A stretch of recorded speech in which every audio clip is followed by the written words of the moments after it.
Namaskar and welcome. I Yatharth Sikka. In the next few minutes, we'll be getting you the top 24 news of the last 24 hours. Supporters of Waris Punjab Chief Amritpal Singh break through the police barricades with sword and guns outside Ajnala police station in Amritsar. They have gathered outside the police station in order to protest against the arrest of Amritpal Singh's close aide Lovepreet Tufan. Waris Punjab Chief Amritpal Singh says that FIR registered only with the political motive. If they don't cancel the case in 1 hour, admin will be responsible for whatever happens next. They think we can't do anything, so this show of strength was necessary.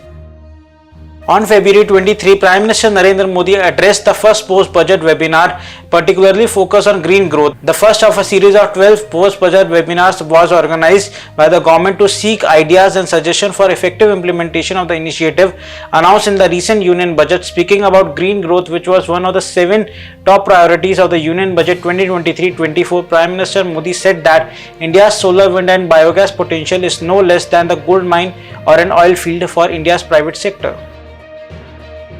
In Pakistan, another Hindu minor girl kidnapped, forcefully converted into Islam in Sindh. Girl's father Ramesh Bhil said that the police personnel stressed that she must have left with her of her own will and he should wait for another week before a kidnapping case can be registered against the accused. On February 23, the National Investigation Agency arrested 6 persons, which also included a close aide of designated terrorists. They are affiliated with Khalistani elements and other groups that share a similar ideology. The arrested aide includes a man called Lucky Khokar, a close aide of the designated terrorist based in Canada named Arshdeep Singh alias Arsh Dala. The arrest occurred after the NIA launched raid at 76 locations. Dr. Phil Ackerman, the German ambassador to India, stated on February 22 that it is none of our business if India purchases oil from Russia and that the Indian government makes that the decision. Dr. Philip Ackerman said that India is a very appropriate candidate at some stage to come up with a solution to the Russia-Ukraine conflict, but the stage is out now. The global economy is facing the lingering effects of COVID-19 pandemic, food and energy insecurity, broad-based inflation, heightened debt vulnerabilities, worsening climate change and geopolitics tension. In such a scenario, G20 can make a significant contribution to find pragmatic global solution to these challenges through focused dialogue and deliberation, and the Indian presidency seeks to actively facilitate this, said Information Broadcasting Minister Anurag Thakur while inaugurating the second Finance and Central Bank Deputies meeting under the G20 presidency, which is underway in Bengaluru. Amit Ratan, Aam Aadmi Party MLA from Bathinda rural, was detained in connection with the bribery case according to Punjab Vigilance Bureau officers. On February 23, MLA Amit Ratan is currently being questioned at Bathinda Civil Lines Police Station and will shortly be transferred to Bathinda Civil Hospital for a medical exam. According to official sources, pointed out that the MLA arrest comes forth after he was called for questioning by the vigilance officials. In a Ghar Wapsi ceremony held in Imlipara near Chinkipali of Baghbhara in Jashpur of Chhattisgarh, around 250 people from 36 families returned to Sanatan fold on February 21. According to the information provided in the ceremony, which was held in the efforts of Dharm Jagran Samanvay Vibhag and Arya Samaj, a total of 250 converted Christians were brought back to Sanatan Dharma. काश हमें मोदी मिल जाए. Pakistan man wishes Narendra Modi was Pakistan's Prime Minister. A video clip has gone viral on social media in which a Pakistan man is heard showering praises on the Indian Prime Minister Narendra Modi and slamming the Pakistani PM Shehbaz Sharif over the latter's failure on controlling the skyrocketing inflation in the crisis-hit country. In the video clip, the Pakistani man said that Pakistan would have been a better state had Narendra Modi been the Prime Minister of Pakistan. Prime Minister Narendra Modi on February 23 addressed the first post-budget webinar on green growth and said that the Union Budget 2023-24 will establish India as a leading player in the global green energy market. Prime Minister Narendra Modi has taken a stock of the situation and is monitoring developments relating to the impact of the earthquake in Tajikistan. India is in touch with the Tajik authorities and relevant Government of India bodies are closely coordinating any required assistance. IAS officer Rohini Sinduri versus IPS officer D. Rupa Modgil, Bengaluru 74th City Civil Court retains all respondents including D. Rupa for making defamatory statement against Rohini Sinduri.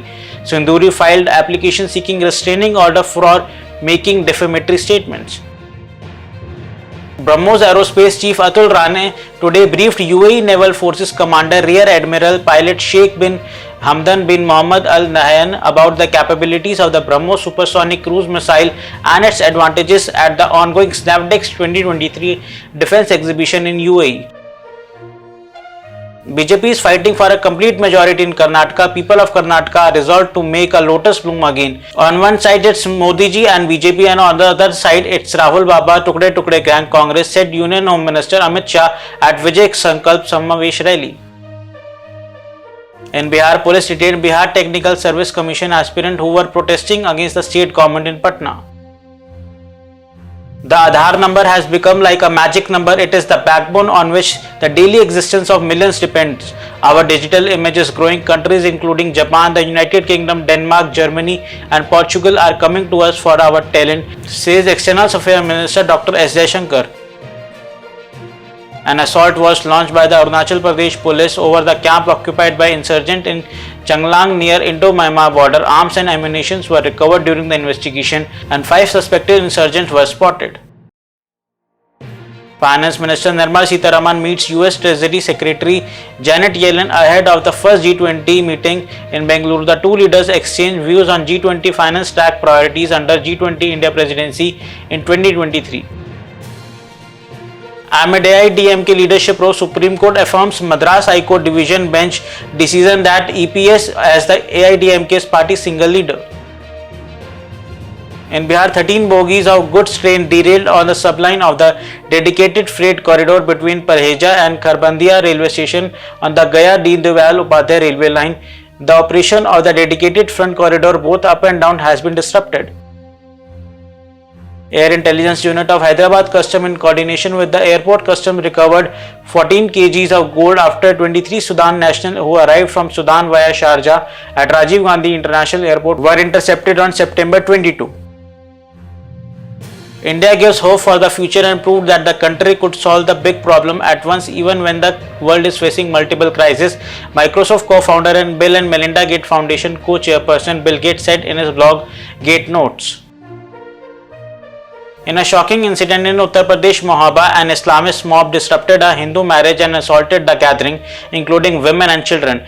They also molested several girls. Vijay Kumar, the father of the bride, had organized the marriage of his daughter Ashwini at Krishna Mandap on February 12 when they were returning home for the Vidai, the farewell of the bride. In the early hours on February 13, a Muslim man named Mubarak Khan rammed his car on the bride's car while she was getting down. When the bride's family objected, he started abusing and called the other Muslim men. Mubarak's close associate Muhammad Safia Chaudhry led an armed mob of over 3 dozen. The family also pleaded with them to let them complete the marriage peacefully. We will be back with news at 9 tomorrow. Till then, stay safe, stay healthy, and do not forget to like and share the video and subscribe to our channel.